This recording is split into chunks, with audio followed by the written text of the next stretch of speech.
안녕하십니까. 2023년 4월 15일 저녁 모이팩트 시작하겠습니다. 민주당 2021년 5월 2일 전당대회에서의 돈봉투 사건과 관련해서 이정근 전 사무부총장의 휴대전화 녹음 파일, 제가 그 중에 범죄로 의심될 만한 것이 2,000건이 넘는다, 이렇게 말씀을 드린 적이 있었죠. 자, 이 문제에 관해서 송영길 전 대표 지금 프랑스 파리에 가 있습니다. 근데 이정근 전 부총장의 개인 일탈이다, 이렇게 이제 딱 꼬리 자르기를 시도하고 있습니다. 자, 그런데 과연 그러면 송영길 전 대표의 이런 해명이 얼마나 적합할까?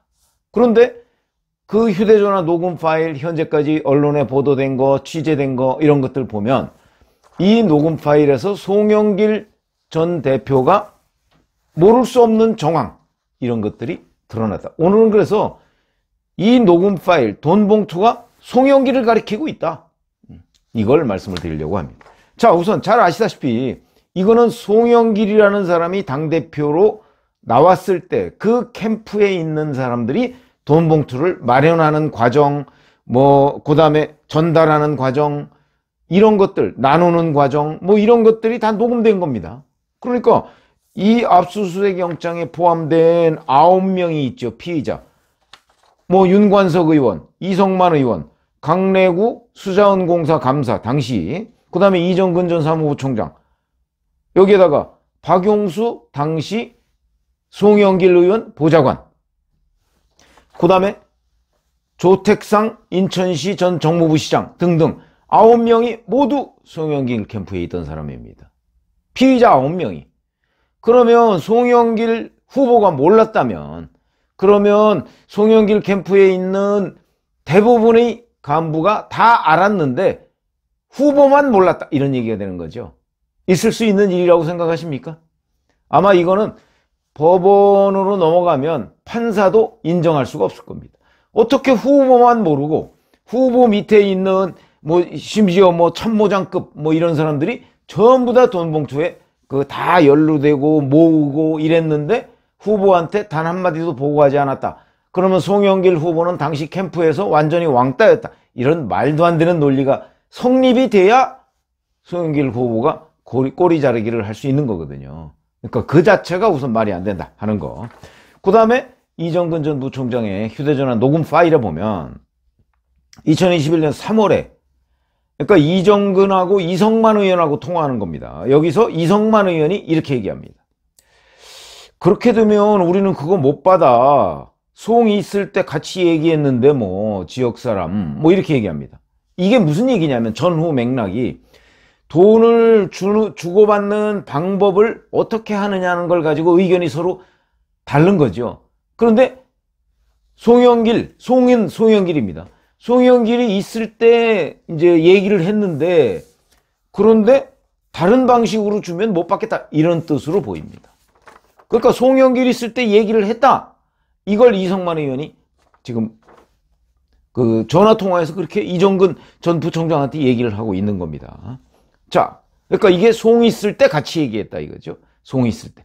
그러니까 있을 때 같이 얘기했으면, 돈을 주고받는 방법 얘기했으면은 송이 최소한도 본인이 몰랐으면 그 무슨 얘기냐 물어보기라도 했을 거 아닙니까? 그러니까 다 알고 공유하고 있었다 하는 증거가 되는 것이고, 그 다음에 이정근하고 이성만하고 3월 25일 날 또 통화를 합니다. 이때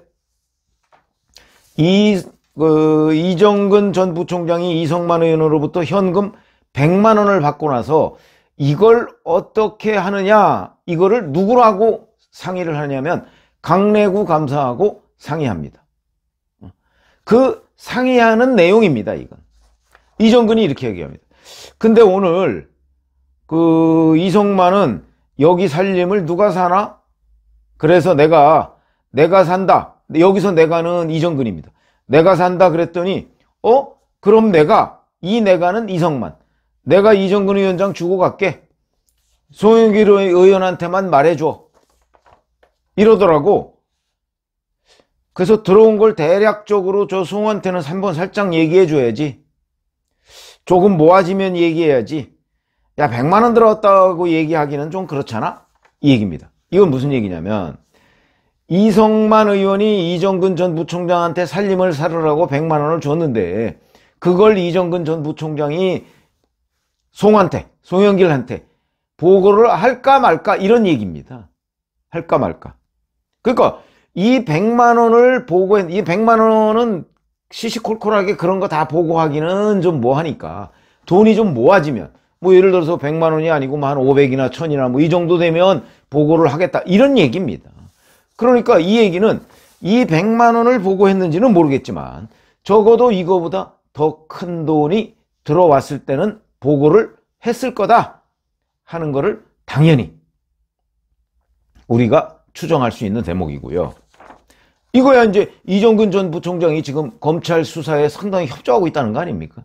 그러니까 이것도 언제 뭐 정확하게 기록이 있는지는 모르겠으나 언제 보고했다는 개략적인 상황은 아마 있을 거다.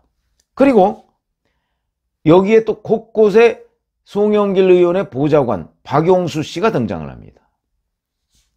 이정근 전 부총장이 4월 27일과 28일 윤관석 의원한테 돈을 전달한 뒤에, 그러니까 봉투에다가 이제 현역 의원한테 분배하는 그 역할을 윤관석 의원이 했으니까 윤관석 의원한테 300만 원씩 해서 봉투를 10개 만들어서 3천만 원이죠. 그렇게 전달한 뒤에 윤 전달했음. 이렇게 텔레그램 메시지를 보내는데 그 메시지의 상대방이 박용수 보좌관입니다. 이렇게 두 번을 보냈겠죠?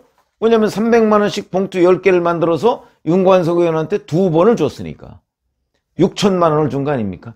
그러니까 요 메시지를 두 번을 박용수 보좌관한테 보냈고 박용수 보좌관은 네 이렇게 응답을 합니다. 이게 뭘 의미할까요? 이정근 전 부총장이 자 돈을 이렇게 윤관석 의원한테 전달했다는 것을 송영길 의원 보좌관한테 보고할 이유가 없죠. 이거는 곧 송영길한테 보고한 걸 얘기합니다.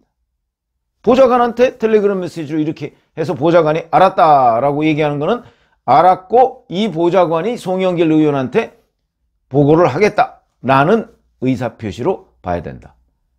그건 뭐 의문의 여지가 없는 거 아닙니까? 일처리 방식에.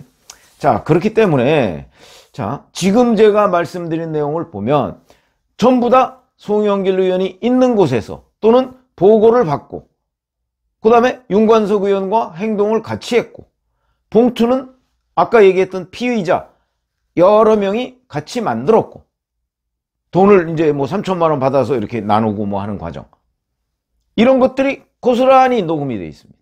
날짜, 시간까지 전부 다 전후 맥락까지 다 이렇게 되면 이정근 혼자의 일탈일 수가 없죠. 만약에 일탈이라고 한다면 윤관석 의원도 같이 일탈하고 자기 보좌관도 보고받고 했으니까 같이 일탈하고 합작으로 일탈했고 자기는 아무것도 몰랐다. 이제 이렇게 그 논리가 구성되지 않으면 그러면 이 송영길 전 대표의 해명은 전혀 먹힐 수가 없다. 이런 거죠.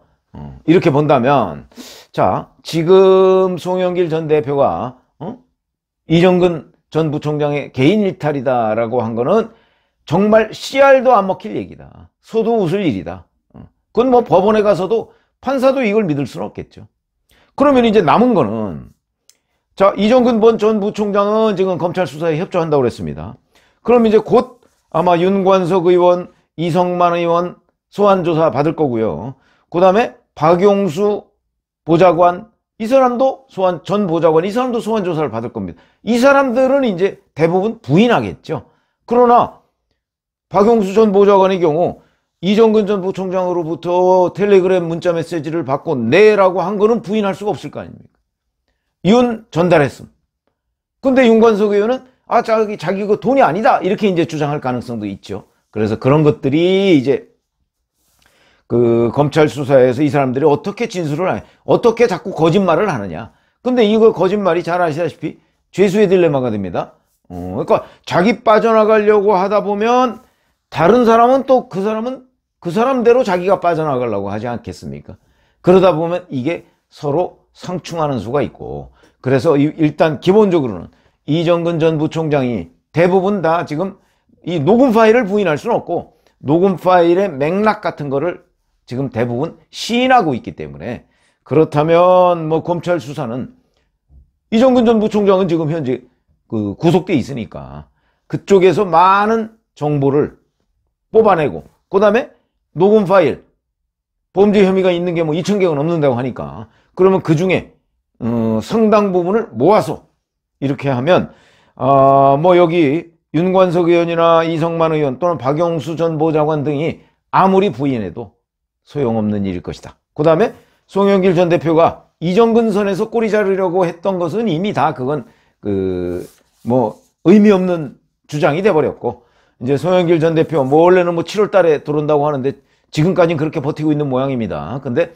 아마 그 전에 자칫 잘못하면 체포영장 발부될 수가 있습니다. 그러니까 아마 그 전에 들어올 것으로 보이는데, 들어와서 이제 본인은 몰랐다는 식으로 오리발을 내밀겠지만, 지금 이렇게 돈 봉투를 논의하는 이 송영길 캠프의 관계자들이 전부 다 녹음 파일까지 다 송영길한테, 송영길과 공유한 그런 흔적들을 워낙 많이 남겼기 때문에, 이거 뭐 상식적으로도 그렇고 증거도 그렇고 아마 송영길 전 대표가 빠져나가기 힘들 거다, 이런 말씀을 드립니다. 고맙습니다.